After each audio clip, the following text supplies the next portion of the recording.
temos que pregar o evangelho, né? Como eu já até falei um pouco, nós temos que pregar. Não é porque a pessoa, porque dá sempre aquela ideia, né? Mas se a pessoa foi escolhida antes da fundação do mundo, né? Então, se já está determinado, eu vou pregar, né? Que diferença isso vai fazer, né? Mas olha, eu não vou ler o texto, mas tem um texto lá em Ezequiel que diz assim, que o atalaia em Israel, sabe o que é o atalaia? Atalaia era o guarda que ficava em cima. Aqui tem um irmão que trabalha no presídio, né? O irmão ele não está aqui hoje. Ele trabalha no presídio. Então ele é uma espécie de atalaia. Ele está lá em cima, olhando tudo que acontece no presídio. E ele avisa, né? Se acontecer alguma coisa ali, ele avisa o restante dos policiais lá do presídio para agir. Porque para ele agir sozinho vai ser difícil, né? Ele avisa. Então, lá o atalaia, você sabe, as cidades elas eram cercadas, tinha aquele muro enorme, tinha um muro ao redor da cidade. E lá em cima, então, tinha um atalaia. Então, literalmente, na época, o atalaia era o guarda. Era aquele que ficava lá em cima. Se ele visse um exército vindo a 30 quilômetros para lá, 10 quilômetros para lá, 5 quilômetros, apontando o exército lá na montanha, adversário para vir destruir, então o atalaia avisava, o adversário está vindo, né? Mas para nós, quem que é esse atalaia hoje? Para nós o atalaia é o profeta, é o evangelista, é o que evangeliza. E lá em Ezequiel diz assim, que se vier o inimigo, e o atalaia não avisar, e o povo morrer, ele vai requerer o sangue desse atalaia. Entendeu? Né? Agora, se ele avisar, e o povo não quiser ouvir a voz dele, o povo vai morrer, mas ele vai ser salvo. Aí não está falando de salvação, né? Que o atalaia está falando de alguém salvo. Mas não vai ser salvo do inferno, está falando de outro tipo de salvação, salvação de uma disciplina e de muitas outras coisas, né? Essa também é uma outra questão. Nem toda vez que a Bíblia fala de salvação, ela está se referindo ao inferno, viu? A Bíblia tem hora que fala de salvação, mas está se referindo à salvação de outras coisas. Por exemplo, ser salvo, pode estar falando de ser salvo da grande tribulação, né? Que também não significa não participar da grande tribulação, significa estar nela, mas vencer ela, né? Assim como Sadraque, Mesaque e Abednego, eles não foram salvos da fornalha, mas eles foram salvos na fornalha. Né? Correto? Então olha aqui, então nós temos que pregar o evangelho, porque quando nós pregamos o evangelho, então a nossa vida está em jogo. Deus está nos avaliando. Eu já falei aqui umas 2 vezes, há muitos anos atrás, eu acho que 20 anos atrás, eu estava pregando para um povo assim, né, mas tinha metade de gente que está aqui, ó, não é metade, né? E era pouca gente. E aí eu estava pregando para esse povo e teve um momento assim, no meio da minha pregação, que eu olhei assim, estava tudo meio um dormindo, outro cochilando, outro... literalmente, ninguém estava prestando atenção. Ninguém. Entendeu? Ninguém. Aí a primeira coisa que me veio na cabeça foi o seguinte, eu vou resumir essa palavra em 2 minutos, ainda falta a metade, mas eu vou resumir em 2 minutos, vamos acabar e vamos embora, né? Mas só que aí eu não cheguei a ouvir uma voz, eu nunca ouvi vozes, irmão. Mas eu foi quase como se fosse uma voz assim me dizendo, mas quem está sendo avaliado é você, esses daí não quer nada com nada mesmo, isso aí não tem, não é o momento deles, é você que está sendo avaliado agora, se você vai ser fiel ou não. Irmãos, dali para frente eu virei um leão, a palavra dali para frente foi melhor ainda. Eles converteram todos? Mentira, ficaram todos do mesmo jeito, dormindo, entendeu? Mas eu fui fiel, eu fiz a minha parte, entendeu? E teve uma vez, né, que eu fui para a igreja para pregar, e sabe quantas pessoas tinha? Nenhuma. E eu fui lá e preguei a palavra, porque eu ouvi um pastor uma vez falar que ele foi pregar uma vez e não tinha nenhum para ouvir, e aí ele morava na roça e tinha muita melancia, e aí ele pegou uns pedaços de pau e botou um monte de melancia assim, e começou a pregar para as melancias. Aí eu falei, Deus, aqui nem melancia tem, mas eu vou pregar, entendeu? E preguei a palavra. A palavra era para durar 1 hora, irmãos, 40 minutos, não tinha mais assunto, não tinha jeito, é difícil, mas eu preguei a palavra.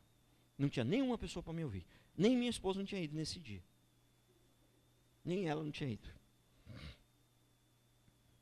Né? Então, ó, irmãos, preste atenção numa coisa. Os anjos queriam pregar o evangelho. Por que Deus não permitiu os anjos pregar o evangelho? Porque, lógico, nós somos muito melhores que eles. É por isso? Não. É porque os anjos já são os anjos, não tem mais nada para eles crescer. Nós não. Deus está querendo nos treinar. O evangelho, nós temos que pregar, é o treinamento nosso. É o nosso treinamento, é a nossa faculdade. Enquanto nós pregamos, enquanto nós amamos, enquanto nós ajudamos, enquanto nós servimos, nós estamos sendo treinados. Olha aqui. Temos que pregar o evangelho. Romanos 10, 13 a 15. Porque todo aquele que invocar o nome do Senhor será salvo. Né? Como, porém, invocarão aquele em quem não creram? E como crerão naquele de quem nada ouviram? E como ouvirão, se não há quem pregue? E como pregarão, se não for enviados? E como está escrito, quão formosos são os pés dos que anunciam coisas boas. Como eu disse, se o homem não pregar, ninguém vai ir para o inferno por causa disso. Deus vai mandar os anjos, as pedras vão falar, o jumento vai falar, ninguém vai ir para o inferno por causa disso. Só que o plano de Deus não é que o jumento anuncie o evangelho, e muito menos, e nem os anjos. O plano de Deus é que o homem anuncie o evangelho. Né? Tá certo? Então nós temos que pregar. Não é porque fomos escolhidos antes da fundação do mundo que a gente não vai pregar. Temos que pregar o evangelho. Tiago 2, 17 a 19. Assim também a fé, se não tiver obras por si só, é morta. Prestou atenção? Esse negócio assim, não, mas se não tem a possibilidade de eu perder a salvação, se a salvação é de graça, pela fé, e se eu já sou crente e não tem a possibilidade, eu nem preciso de obras, eu nem preciso caprichar. Não, então você não tem a salvação. Você não tem a salvação porque é o seguinte, né? É um barato. A minha sogra era uma benção, sabe? Minha sogra, meu sogro já faleceu faz muito tempo, né? E uma pessoa que eu gostava muito, né? E admirava, né? E muito, muito. E a minha sogra também, né? Mas era muito engraçado, porque eu chegava na casa da minha sogra, né? Ela falava assim, mas que bonito esse trabalho que você faz, entendeu? E é muito lindo, isso que você faz é muito bonito. Continuei assim, eu tenho uma fé que é uma beleza. E o cigarrão na boca, entendeu? E sabe, e não ia na igreja, entendeu? E aí eu falava assim, sabe, isso aí não é fé, entendeu? Então é uma fé que não vale nada, né? Mas um dia, há uns 13 anos atrás mais ou menos, ela falou, meu genro, hoje eu vou naquele impacto que vocês fazem lá, e vou parar de fumar e vou converter. Falei, é mesmo? Então vamos então. Nem acreditei muito, porque já fazia eu converti faz uns quase 25 anos, então já fazia uns 12 que ela estava, né? E o meu sogro já tinha convertido, foi a primeira pessoa que eu evangelizei que converteu, foi meu sogro, e ela nada. E dizia que tinha uma fé que era maravilha, né? Entendeu? Mas um dia ela falou que ia para o impacto, entendeu? E ia parar de fumar, 33 anos que ela fumava. Foi no impacto, já faz uns 13, 14 anos, nunca mais fumou, e a velha está firme na igreja, muito melhor do que a gente nova, e tem uma fé, quando fica doente, é só, ora para mim aí que eu não estou muito bem, na hora, fica curada na hora, já umas 3 vezes, teve uma vez que fui lá, estava caindo aos pedaços, fiz uma oração, e aí, como é que é? E aí, melhorou? Não tem mais nada. Até eu fiquei assim, sem crer, falei, mas como assim? Não tem mais nada.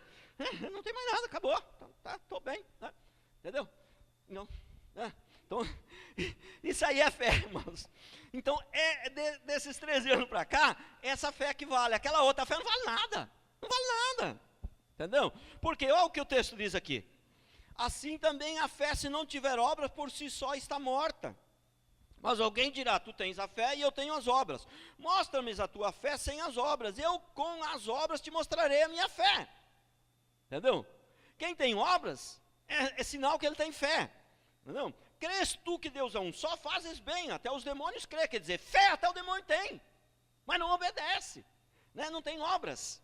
Então, Tiago 2, 22, olha o que diz. Vê como a fé opera juntamente com as obras, com efeito foi pelas obras que a fé se consumou. A fé se consumou pelas obras. Prestou atenção? Não tem como alguém, ele é salvo, mas está atolado lá no pecado. Não, mentira do diabo. João diz que quem vive atolado no pecado é filho do diabo.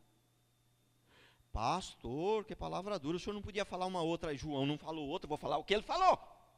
João, o apóstolo do amor, falou filho do diabo, por que eu vou inventar uma outra agora? É forte a palavra, filho do diabo, é fortíssima, mas o que eu posso fazer? Eu posso fazer o quê?